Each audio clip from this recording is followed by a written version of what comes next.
Hi, I'm sorry that I have to do this in bright sunlight. I've been looking for a quiet place, a little serenity, and because I want to say some things today that I feel are very important. I'm sorry I'm squinting, it's very bright here. I'm going to be reading a lot of this because I don't want to forget anything. So let me just get started. Many of you, or some of you, may have gone to see the exhibit of bodies, and I found out through some Chinese newspapers.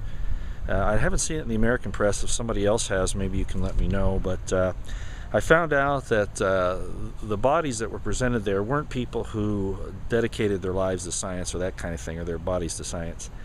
In fact, most of them were members of the Buddhist sect called Falun Gong.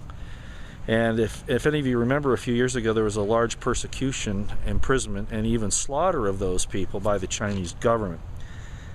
Those are the bodies that showed up and were plasticized. Now, one of the questions is, did the Chinese government receive the order for bodies prior to this persecution of the Falun Gong? Was it at the same time or ongoing? Are they still getting bodies from the Falun Gong victims, since a lot of them have been imprisoned? I'm just going to read this. The bodies sold to the bodies exhibit. We have to ask if the monetary benefits to the Chinese government continue because of the Falun Gong persecution, and of course the ongoing exhibits. We all know that, at least most of us know, that the Chinese government sells organs of supposed criminals that they arrest and take off the street. If the U.S. is allowing this exhibit to come here, which of course they are, knowing the circumstances of where these people and their bodies came from, then we are co-conspirators and possibly even an accomplice as a nation in the deaths of these innocent people. Not only were they killed for their religious beliefs and their pacifistic attitudes, but now their dead bodies are put on display, so they're humiliated also in death. That's the first thing I wanted to say. The second is this. It has to do with Obamacare and one of the really bad things about it. And I'll just read this because I don't want to waste a lot of time. Obamacare sterilization. I found out that in Oregon in particular this has already started. And what's surprising is that somebody 15 years old can get a sterilization without even talking to their parents about it. So I want to say this. A teen before 18 years of age cannot smoke or vote, and one cannot drink until 21 years of age. Also, a mere aspirin cannot be administered for pain without parental consent. Yet, a 15-year-old child can get an abortion and be sterilized without parental consent. This life-changing, life-altering decision is made by the child, who does not even have the right to smoke, drink alcohol, or run free, with the help of the state and with no parental input. Who has the natural rights of love and posterity? The parent does, not the state. Yet when the state commits these heinous acts, if the child falters, and becomes legally entangled, criminal or otherwise, the state insists the parent is responsible, even if the state has removed decision-making authority and ability to parent from the parent. The state is saying it is God with none of God's responsibilities, and has replaced the natural parents under legislative statute law, which even the American founders did not see coming from government, and having government become this degenerate and evil. So the founding fathers didn't make any real protections for us in our documents to protect us from this. So these people are attacking us at our most vulnerable points, and as a people we keep acquiescing to these things. Criminals such as the mafia kill people when they get out of line. Here we see that mafia criminal tactics used by government against the legitimate parents.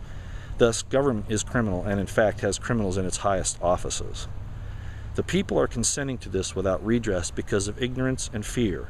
There are many assaults on us, this one of thousands, yet we do nothing as a people. What is wrong with us? Therefore, the rulers state, because we do not argue for our rights, we do not deserve them, but they have put us to sleep in this war upon us and our posterity by the use of media, public schooling, fluoride in the water, chemicals in the food and air, and social engineering.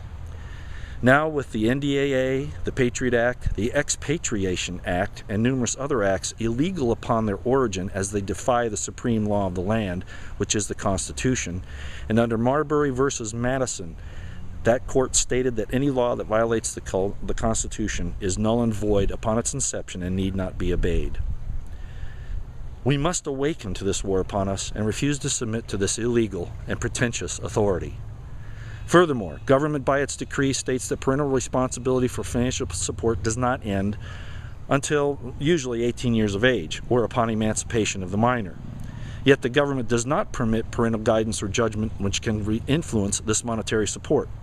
Thus, providing a minor any government options that supersede parental input voids parental responsibility and emancipates the minor quid pro quo and prima facie, relieving the natural biological parents of any responsibility for that child or children. The government becomes the parent as in the former USSR and as stated in court decisions in the US.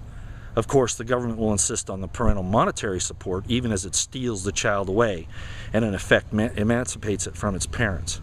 This, and therefore these dictatorial powers, is what the government really wants, even if criminally obtained and by all common law reasoning is unlawful usurpation and kidnapping. Now I want to talk about war upon our citizens. The NDAA, the Patriot Act, the Ex-Patriot Act, all of these things. I worked for General Petraeus back in 2001, 2002. And I'm just going to read this again here. General Petraeus in 2002 said to me his goal was to become the U.S.'s foremost expert on terrorism and the greatest counter-terrorist. Yet from my early experience at the U.S. Army Counterterrorism School, the terrorist definitions, which are many, not just one, would include 60% or more, probably much more, of the U.S. under one definition or another, and I tried to warn people. He could not have been so ignorant to not know these many and all-encompassing definitions, and his subsequent acts, both in the military and as director of the CIA, proves his intent to be a traitor, deny the Constitution he swore to uphold, and enslave and destroy his countrymen. David Petraeus, you know I know you. Not real well, but I know you. I've asked the people that control you in a former video, and I've now asking you to repent of what you're doing here. You can't keep doing this to us.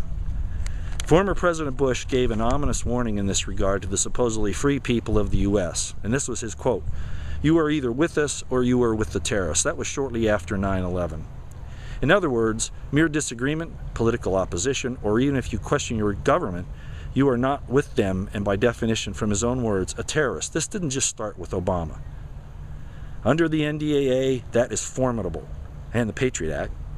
One can disappear without any due process. The First Amendment is gone, as is the Fourth. And a recent example of that is Marine Brandon Raub, who posted some feelings on Facebook about whether or not he believed that 9/11 was true and how the government is misusing its authority, the wars and other things.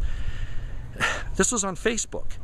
Government officials, the FBI, the local police, and I believe some officers from DHS showed up at his home unannounced and took him to a psychological ward. This is what they did in the Soviet Union to get rid of dissidents, put them in psychological wards and say that they're insane.